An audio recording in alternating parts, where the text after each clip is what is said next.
um pouco, que a gente não pode deixar de lembrar das outras pandemias, né? Então, se existe hoje uma rede de vigilância para vírus respiratórios, o motivo principal é a influenza, principalmente influenza do tipo A, né? E a gente já viu em 1918 a gripe espanhola, né? Que matou entre 20 e 40 milhões de pessoas. E aí a gente sabe, ela ganhou esse nome gripe espanhola, mas de espanhola não tem nada, mas isso é outro contexto para a gente discutir depois, em outro assunto.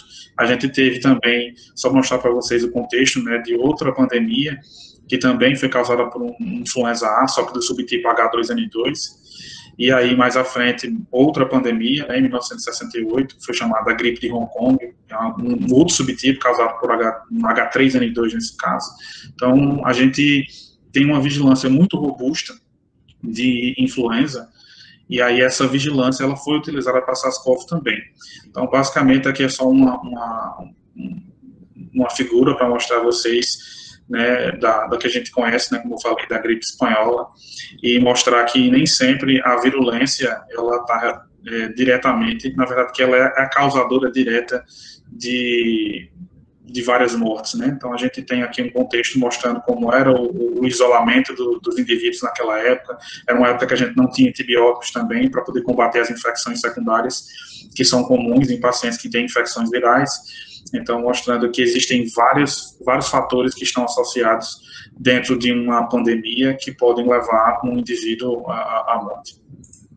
Então, também um comparativo para mostrar a vocês de como foi a velocidade que a Organização Mundial da Saúde decretou a pandemia de H1N1 em 2009. Coincidentemente, em 1918 era também o H1N1, em 2009, na outra pandemia, também era o H1N1, né?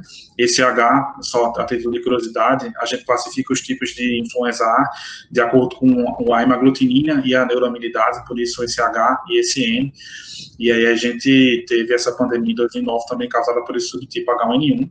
Então, basicamente, vocês observam aqui que em torno de 4 meses a Organização Mundial da Saúde decretou a pandemia de influenza H1N1 naquela época, e a gente teve em menos tempo agora a Covid-19 tendo o seu primeiro caso em 1º de dezembro de 2019, né, mas, na verdade, isso, através de estudos filogenéticos, a gente descobriu que existiam outros casos pregressos, né, na verdade, o primeiro relato foi no dia 31 de dezembro, mas, analisando outros casos, amostras de outros casos, foi visto que o primeiro caso foi em 1º de dezembro de 2019, e a pandemia foi decretada pela Organização Mundial da Saúde em 11 de março de 2020.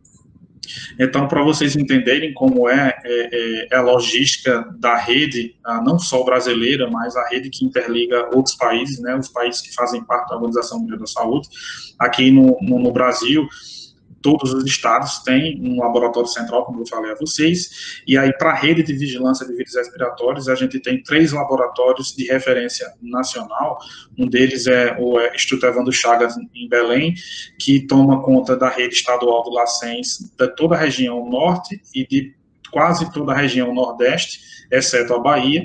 Então, quando a gente faz o diagnóstico e precisa fazer outros procedimentos laboratoriais envolvendo um pouco mais de informação, principalmente voltado para a pesquisa, a gente envia essas amostras para o laboratório central, na verdade, para esse laboratório de referência, que é o Instituto Evandro Chagas, que junto com os outros laboratórios nacionais, a Fiocruz de Rio de Janeiro e o Instituto Adolfo Lutz, que também é um LACEN lá em São Paulo. Então, essas informações são compartilhadas com o CDC em Atlanta, e anualmente a gente tem uma reunião da Organização Mundial da Saúde lá em Genebra, que vai discutir esses resultados, principalmente para que a gente possa se preparar contra esse patógeno e poder gerar informações importantes para a composição da vacina sempre no ano seguinte.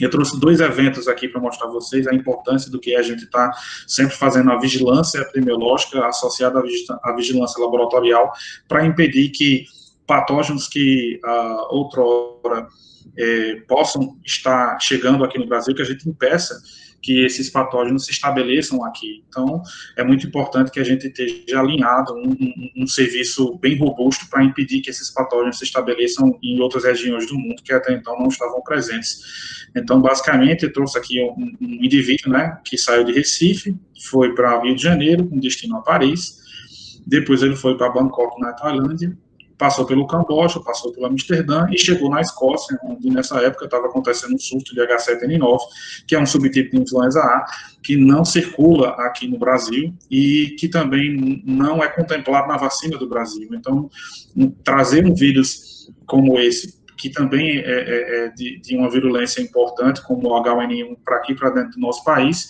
seria, com certeza, trazer uma epidemia importante, onde a gente não estava preparado de jeito nenhum, relacionada tanto à imunidade dos indivíduos aqui no nosso país, como também à composição vacinal que não contempla esse subtipo. E aí depois ele foi para a Irlanda, onde estava tendo um surto de gripe aviária, de um subtipo não identificado, mas já sabia as testagens e a clínica da parte desses animais. Depois esse paciente foi para Amsterdã, onde estava tendo um surto de H5N8, que também é um subtipo de influenza que não circula aqui no Brasil, e aí ele retornou para Recife. Felizmente, esse paciente não estava infectado com nenhum desses subtipos não presentes aqui no Brasil, nem na nossa composição vacinal. Ele estava infectado com um vírus que causa um resfriado comum, bastante comum a gente ter infecções causadas por esse vírus, que é o rinovírus. Então, a gente conseguiu rapidamente isolar esse paciente quando ele chegou, até o exame dele ficar pronto, e a gente ia observar que não era um subtipo, digamos assim, mais importante de influenza. E aqui, trazendo também o histórico de um coronavírus, né, que é o MERS-CoV, né, e aí esse paciente, ele saiu de Recife com destino a São Paulo, foi para Dubai. Em Dubai ele pegou um cruzeiro, né, e aí ele circulou entre Abu Dhabi e o Catar, onde tem a circulação ativa do MERS-CoV. Depois ele voltou para Dubai, de Dubai para São Paulo, depois de São Paulo para Recife. E aí, não sei se alguns de vocês têm conhecimento, mas a taxa de mortalidade do MERS-CoV foi maior do que o do SARS-CoV agora. Então, um vírus que é muito virulento. Então, era realmente muito perigoso que ele adentrasse aqui na região das Américas, que não tem relatos de casos sobre esse vírus. E, felizmente, mais uma vez, não se tratava de um vírus que não era endêmico na nossa região. E aí a gente detectou aqui no LACEN o influenza subtipo H3N2, que felizmente a nossa vacina o contempla. Então, só para vocês entenderem como o contexto do diagnóstico laboratorial associado à epidemiologia é importante. E aí, como é que é feita a coleta e qual o tipo de amostra biológica, para a gente adentrar um pouco nessa parte também. Então, basicamente, a gente faz a coleta até o 7º dia do aparecimento de sintomas. Isso pode ser diferente, né, dependendo do caso. Basicamente, pode ser prolongado esse tempo quando se trata de crianças ou pacientes com imunossupressão, né? E aí, para as pessoas que não estão tão familiarizadas, a gente tem esse objeto aqui, que o nome dele é o SOAB, né? É basicamente esse cotonete grande aqui, que tem em uma das suas extremidades, a gente tem um material sintético chamado de rayon. Então, é muito importante que vocês saibam, na falta desse material, para a gente fazer os procedimentos de coleta da nossa pesquisa, no caso de ocorrer algum tipo de atraso, não usem outro tipo de suave que não seja desse material rayon, por exemplo, como algodão, porque isso pode inibir as reações que a gente vai executar.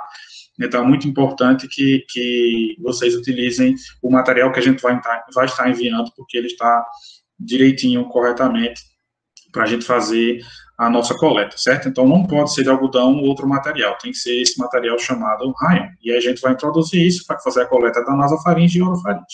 Então, só para mostrar aqui a vocês como é que vai ser introduzido, e eu acredito que talvez futuramente Cris queira que a gente faça um treinamento para as pessoas que não têm não é familiarizado com esse tipo de coleta.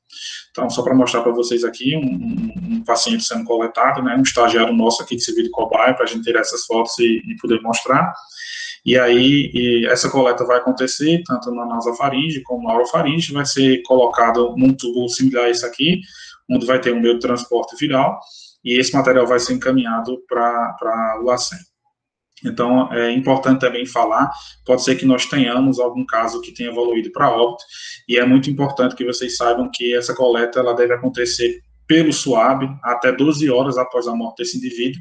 Caso isso não seja possível, a gente tem que fazer a testagem com espécimes teciduais, e aí, basicamente, a gente tem que ver como vai ser essa logística. A logística é um pouco mais complicada, porque necessita de um médico patologista para fazer isso, né? E aí é importante que vocês não percam esse prazo aqui de até 12 horas após a morte, porque depois fica um pouco mais difícil da gente coletar e a gente fazer as testagens. Então, como é que fica essa vigilância com a introdução do novo vírus, já que a gente tem agora o SARS-CoV-2 envolvido? Então, basicamente, os laboratórios de referência nacional têm um painel viral como esse aqui, que é enorme, envolvendo, inclusive, outros coronavírus que causam resfriados em seres humanos.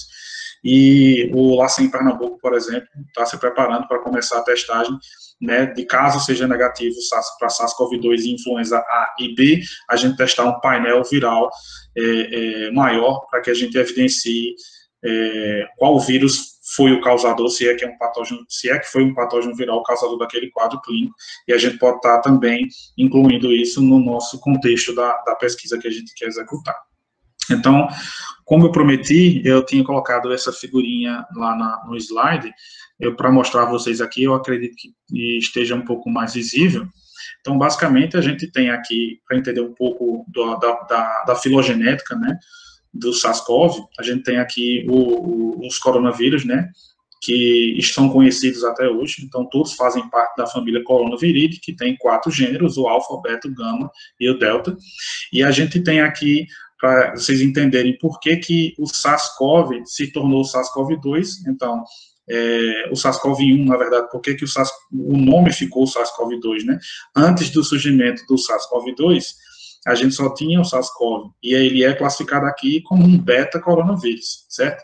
E aí, quando surgiu o nCoV 2019, né, de Novel Coronavirus, que foi descoberto no ano 2019, ele ganhou logo esse nome, mas em seguida, por estudos filogenéticos, a gente observou que ele filogeneticamente era muito próximo do SARS-CoV e por isso que ele ganhou o nome de SARS-CoV-2. Então, o nome dele trocou. É possível que vocês verifiquem em alguns artigos que ainda ele fala o nCoV, né, do Novel Coronavirus, mas esse nome já foi modificado, o nome dele realmente agora é SARS-CoV-2, justamente por essa proximidade filogenética.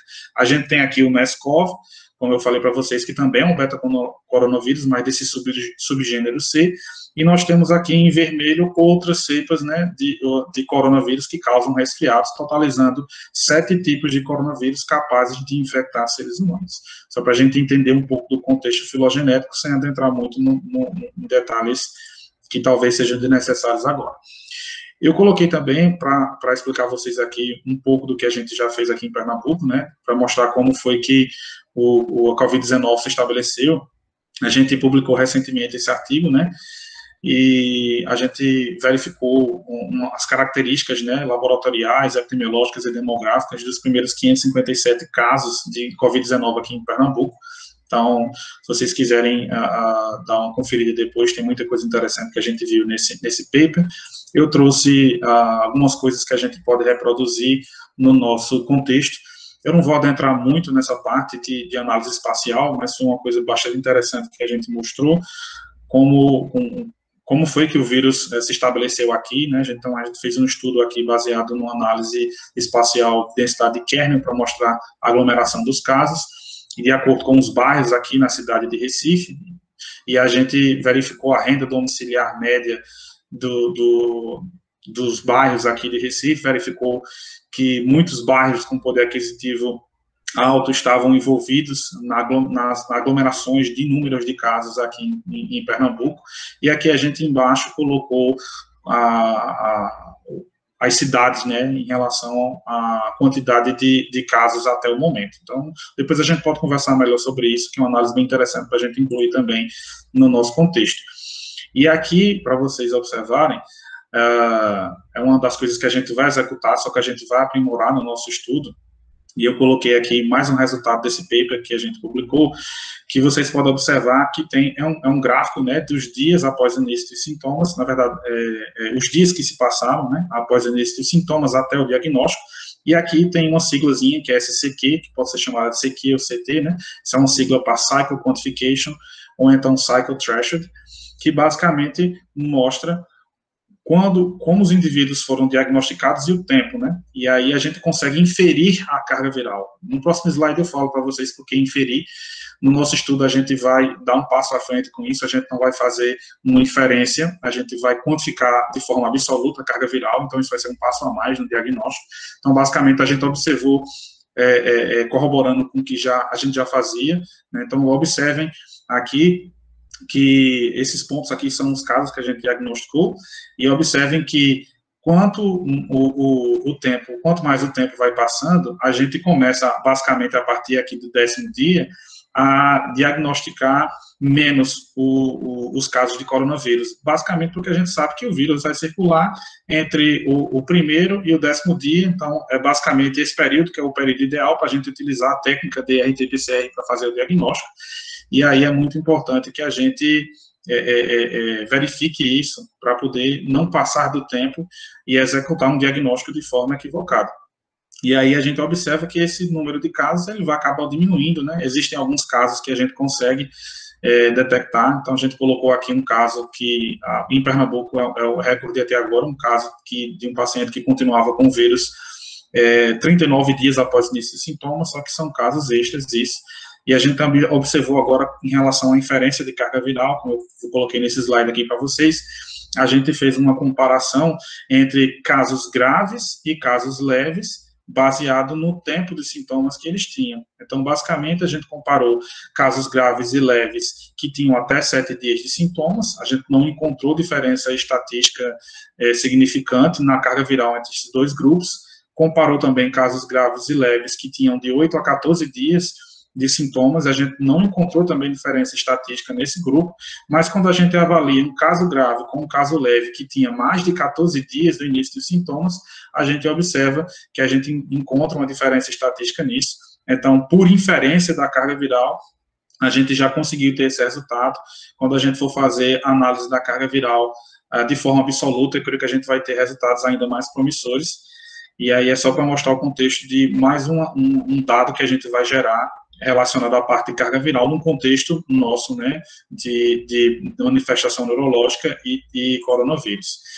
A gente tem agora, adentrando um pouco nas metodologias que a gente vai utilizar, e eu vou mostrar a vocês o motivo de não utilizar e o motivo de utilizar algumas ferramentas. Muitos de vocês podem estar perguntando por que talvez a gente não vá utilizar os testes rápidos da detecção sorológica, né, do SARS-CoV, né, na verdade, da detecção sorológica dos anticorpos, né, que a gente produz contra o SARS-CoV-2, e eu trouxe esse slide para mostrar o motivo. Até a minha última pesquisa no site da Anvisa, o melhor teste rápido, que analisa IgM e IgG separadamente, tem uma sensibilidade de 86%. Então, de forma bem corriqueira, para explicar isso, se a gente for pegar 100 pacientes e fizer o diagnóstico ele vai errar em 14 pacientes. Então, essa sensibilidade é muito baixa para que a gente utilize isso no nosso estudo. Esses testes servem como triagem, obviamente, mas não dá para a gente confiar quando o resultado é negativo. Por outro lado, também, a gente não pode confiar na especificidade dele, porque só existe infelizmente, só existe um fabricante, que eu não vou estar falando de marcas aqui, para não fazer propaganda, mas só existe um fabricante de teste rápido, de acordo com a avaliação que eu fiz no site da Anvisa, que ele fez uma validação um pouco mais robusta, incluiu na sua testagem coronavírus que são de resfriado, para que prove realmente que aquele teste, quando for positivo, realmente trata-se de um caso de SARS-CoV-2. Então, basicamente, todos os testes que estão lá aprovados pela Anvisa, exceto esse, não fizeram isso. Então, quando o teste é positivo, você não tem certeza se ele realmente é SARS-CoV-2. Então, ele é um teste para diagnóstico, na verdade, nem é um teste para diagnóstico, é um teste de triagem mesmo. Então, com a baixa sensibilidade e também com especificidade questionável. Por isso que a gente não vai utilizar o teste rápido no nosso estudo. Mas a gente vai utilizar também a testagem, né, de anticorpos, a gente vai fazer essa detecção, só que uma metodologia um pouco mais adequada, né, que são os testes de ELISA. Então, basicamente, eu coloquei para vocês aqui para explicar qual é a vantagem da gente fazer, inclusive que a gente não vai testar IgM, a gente vai testar IgA e IgG. Eu trouxe aqui o motivo para vocês entenderem. Então, qual o antígeno que a gente vai utilizar como alvo? Então, basicamente, aqui eu coloquei o RNA do SARS-CoV, para vocês entenderem que o RNA do vírus, ele vai dar a condições do vírus fazer 16 proteínas que são chamadas de proteínas não estruturais, que vão participar da replicação do vírus, dentro da célula, basicamente. E aí a gente tem também 4 proteínas que a gente chama estruturais, ou seja, aquelas proteínas que vão fazer parte, literalmente, da estrutura desse vírus, né, com a proteína spike, a proteína do envelope, a proteína de membrana e a proteína do núcleo capsídeo. E aí, essa proteína do núcleo capsídeo, principalmente o IgM, que a gente produz, ela é muito direcionada a essa proteína do núcleo capsídeo, que a gente chama de proteína M, certo? O IgG é produzido também para ela. Eu coloquei o IgM aqui de vermelho para que vocês entendam o contexto. Qual é o problema de utilizar a testagem de IgM e IgG com o alvo da proteína M? 90% de homologia com a família coronavíride, ou seja, todos os coronavírus, independente de infectarem seres humanos ou não, têm pelo menos 90% de homologia nessa proteína, que é bastante imunogênica. Mas qual é o problema disso? Pode dar reação cruzada. Então, a estratégia de utilizar o IgM, ela pode falhar nisso também. E aí, a gente observou, tem um fabricante que a gente vai utilizar, que está usando uma outra abordagem, que é da proteína spike, na subunidade S1, e aí esse é interessante, porque a homologia nessa família coronavíride, ela é bem mais baixa, e ele se torna um antígeno atrativo para o diagnóstico. E então, a gente vai utilizar a testagem de IgA, porque, como eu falei anteriormente, o IgM, ela é principalmente direcionada para detectar, ou seja, para opsonizar essa proteína, no caso da infecção mesmo, né, a proteína N, e no caso da IgA, ela é tanto direcionada para a proteína N, como também é direcionada para a proteína spike. Só que a proteína spike tem uma vantagem a mais em relação a isso, que a proteína spike, falando da subunidade 1, ela tem essa menor homologia, ela tem uma baixa homologia. Isso quer dizer que eu consigo aumentar minha especificidade quando eu testo. Então, a testagem para IgA tem sido muito utilizada em comparação com a IgM. Eu acredito que muitos outros fabricantes vão começar a perceber isso, vão começar a tirar o IgM da jogada e usar mais o IgA, neste caso, que tem a mesma informação que o IgM nos dá, com especificidade melhorada, tá? Então, é basicamente por isso que a gente vai testar IgA e IgG, ao invés de IgM e IgG, tá ok? Então, continuando, só para vocês entenderem a dinâmica da resposta, né?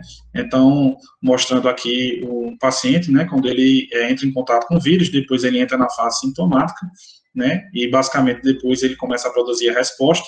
E aqui, mostrando como vai ser, acho que esse quadro ajuda muito a gente entender os testes que a gente vai executar. Então, basicamente, quando for nessa fase inicial, do primeiro até mais ou menos o 7º, até o 9º, 10º dia, a gente vai fazer um teste direto, que é o teste de RT-PCR em tempo real, que detecta o RNA do vírus, e a partir aproximadamente do 9º dia, a gente vai testar o IgA, né, como alternativa ao IgM, e depois, a partir aqui do 13º dia, 14º dia, a gente começa a testar o IgG. E é basicamente assim que a gente vai escolher qual o teste vai ser executado de acordo com o período após o início de sintomas que o indivíduo da nossa pesquisa vai apresentar. Então, eu não vou falar adentrar muito sobre a técnica, né, mas só para vocês entenderem, como eu já falei da parte sorológica, agora a parte molecular. E aí a reação em cadeia da polimerase é a reação que vai detectar o RNA do vírus, né? Aqui, de forma genérica, a gente está chamando de PCR, né? Que essa sigla em inglês quer dizer Polymerization Reaction, a reação em cadeia da polimerase, e ela é chamada de RT, porque no caso de detecção de RNA, como o coronavírus é de RNA, a gente precisa transcrever esse material de RNA para cDNA. Por isso que a gente tem essa siglazinha RT-PCR, certo? Porque o alvo é de RNA.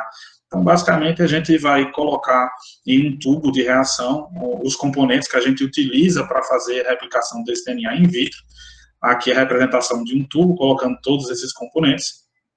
E depois a gente vai colocar numa máquina chamada termociclador, que vai replicar esse DNA em aproximadamente 1 bilhão de vezes depois de 30 ciclos. Então, é um método, não é à toa que ele é um método padrão ouro, porque ele é muito sensível e muito específico, e a gente utiliza ele hoje como padrão ouro no mundo inteiro, e essa é só uma representação do resultado que a gente pode adquirir, né, do PCR em tempo real, que a gente vê os nossos resultados de amostras positivas, como essas duas curvas aqui, que são curvas sigmoides, que ultrapassam essa linha que a gente chama, como eu falei anteriormente, de cycle quantification, então cycle threshold, e assim a gente detecta as amostras que são positivas para o alvo em questão, nesse caso, o SARS-CoV-2. Uma curiosidade, eu pergunto aqui, pode haver confusão diagnóstica? Então, tem esse artigo publicado na Lancet, muito interessante, que mostra que os casos de dengue, como se não fosse ser cada vez mais difícil para a gente. Então, a gente tem aqui o dengue extremamente prevalente, os 4 serotipos de dengue prevalentes aqui no Brasil como um todo,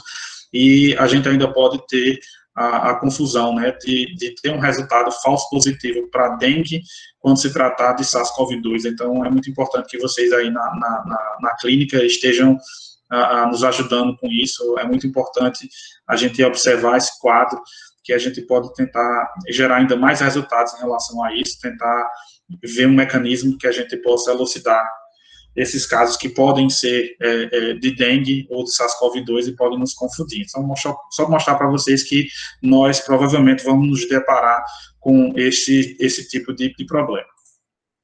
E como é que está sendo feito o sequenciamento do genoma? Então, eu trouxe para vocês aqui, só para vocês entenderem, o sequenciamento, quando a gente fala, eu estou já caminhando para finalizar, eu peço mais um pouquinho de paciência de vocês. Então, o sequenciamento nada mais é do que a gente verificar a sequência de nucleotídeos que estão presentes naquele genoma, no caso, no genoma viral. E a gente faz isso de várias maneiras.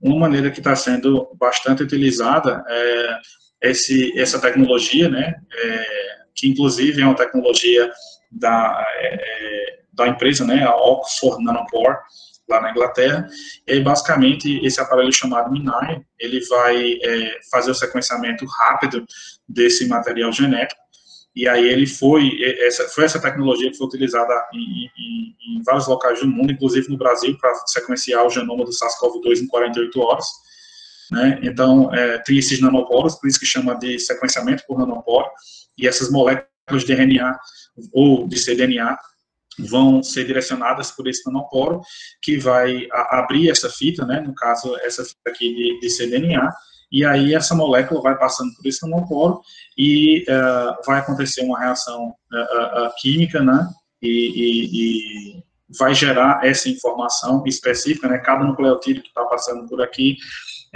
tem um padrão de corrente iônica, e aí a gente vai conseguir decifrar a sequência desses nucleotídeos e a gente vai dizer a identidade, literalmente, daquele vírus que a gente quer diagnosticar. Então, a gente tem muitas informações para gerar com isso aí. É através disso que a gente, por exemplo, consegue ter a base para fazer uma vacina, porque a gente consegue saber tudo do vírus quando a gente faz o sequenciamento.